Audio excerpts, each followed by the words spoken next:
C'est sur sa fin, on se retrouve pour une nouvelle vidéo Lego du magazine aujourd'hui Ninjago Legacy en ce mois de mars. Donc aujourd'hui on est sur le numéro 14 avec la 11e carte du coup de la série 6. Et la dernière fois je vous avais parlé d'une théorie comme quoi Blue Ocean serait trompé lors de la traduction du magazine. Et je vous avais parlé d'un jeu de cartes. En effet, c'est la carte numéro 13 qui était sortie dans le dernier magazine. Aujourd'hui on a la 11. Donc du coup, ils ont inversé les cartes. Et surtout aussi, ça se trouve sur le packaging, juste là, on a du 2022. Et donc, comme je l'avais dit, sur le dernier packaging, on avait 2023. Et là, c'est du 2022. Donc je pense bel et bien qu'ils se sont trompés, en fait, dans la traduction du magazine. Mais je vous invite à peut-être voir l'ancienne vidéo, histoire voilà, que je me souviens plus ce que je dis en fait. Voilà. Donc on va juste en faire le tour rapidement. Aussi, je tenais à vous dire que une de ces deux figurines-là sont exclusives dans la composition, mais je pense que vous avez vite remarqué. Donc, du coup, on va commencer par Lloyd. Du coup, Lloyd Evo, assez simple. Sinon, s'il en est, cagoule, normal pour Evo. Tête du film de 2017. Juste ici, le torse et les jambes, aucune nouveauté. Simplement un petit sabre vert clair, jusque là. Tout est normal. Ensuite, on est sur un Cobra mécanique. Sauf que, bon, déjà, un accessoire, une scie, ça c'est pas mal. Mais surtout, c'est la composition des figurines. Son attirail dorsal, qui n'est pas vraiment nouveau en soi. En fait, c'est son torse qui fait la nouveauté, dans la mesure où la tête sur ce torse-là, c'est nouveau, c'est du jamais vu, soit dans les sets ou les magazines. Du coup, ça fait une exclusivité. Oui. Quand c'est une composition bizarre comme ça, c'est une exclusivité. Vous allez voir dans le prochain magazine Legacy, pareil, on aura une exclusivité comme ça. Ce que je trouve dommage par contre sur ces nouveaux packaging, c'est qu'il n'y a plus le nom. Je trouve ça dommage, c'est dommage. Bon, on a toujours le VS par contre. Voilà. En tout cas, il y a 2022 dessus, donc ça veut dire que j'étais bon en fait dans ma théorie. Donc du coup aussi la carte, juste là, vous allez rapidement revoir, je pense, hein, si j'arrive à compléter ma série. À l'heure où je tourne cette vidéo, il m'en manque que 16 des cartes, en comptant les platines. Donc voilà, franchement, je suis plutôt pas mal.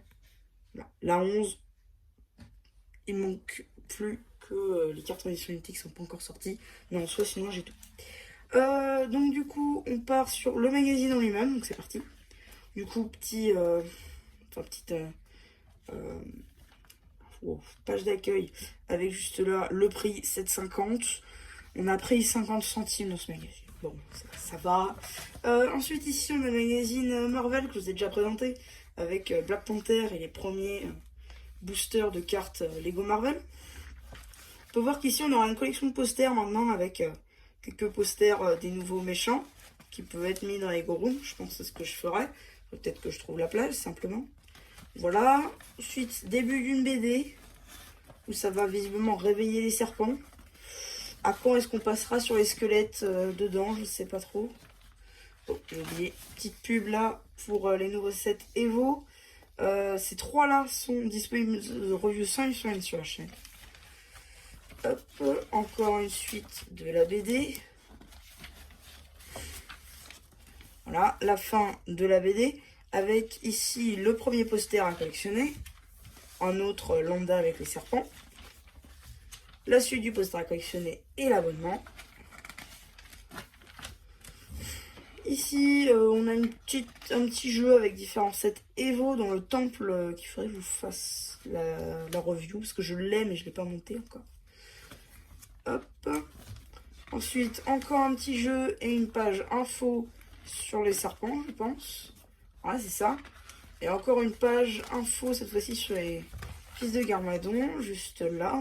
On a eu deux, parce que la dernière fois aussi c'était ça. Encore un petit jeu. Cette fois-ci, entre présentation et jeu, on va dire. Encore un tout petit jeu sur 2 pages. Ensuite, une petite pub pour le magazine Lego Star Wars avec le Razor Crest, du coup, en construction, et un guerrier mandalorien. C'est ça. Ensuite, petite pub pour les cartes Lego Ninjago série 6. C'est cette série-là, justement, il en manque 16, ça va. Et enfin, qu'est-ce qu'on aura dans le prochain magazine? Si vous avez vu les leaks récents, vous le savez. Et oui, c'est Maître Wu contre l'Archer Fantôme. Et en réalité, Maître Wu, du coup, est exclusive. C'est bien ce que je vous disais. Donc c'est sur le 3 mai, mais surtout, en fait, la tête de Maître Wu, c'est la tête série, pas la tête Evo. En l'occurrence, la tête Legacy plutôt. Donc cette tenue-là, on la voit dans le temple, dans le Dojo Temple. Par contre, la tête, c'est celle qu'on retrouve dans la 7, saison 11, saison 13, saison 15, etc. Donc du coup, cette tête-là, elle n'est pas sur la file de base, du coup, elle est exclusive. L'Archer Fantôme, il faut regarder. Je crois que dans cette composition-là, pareil. Donc voilà, on aurait peut-être 2 figures exclusives, même s'il n'y aura pas de truc exclusif. En tout cas, la tête, elle peut être utilisée pour un custom, et du coup, vous aurez le custom qui suivra. Mais voilà, donc du coup, ouais, c'est à peu près tout pour cette petite vidéo magazine. Hein. J'espère qu'elle vous aura plu. N'hésitez pas à me dire ce que vous avez pensé. Hein. Voilà, si vous aussi vous le prenez, pourquoi pas. Si vous faites la collection de cartes, et si oui, où est-ce que vous en êtes. Et voilà quoi. Donc du coup, ouais, c'était MC, je ne me rappelle plus, qui vous dit bye bye. Je peux vous abonner aussi,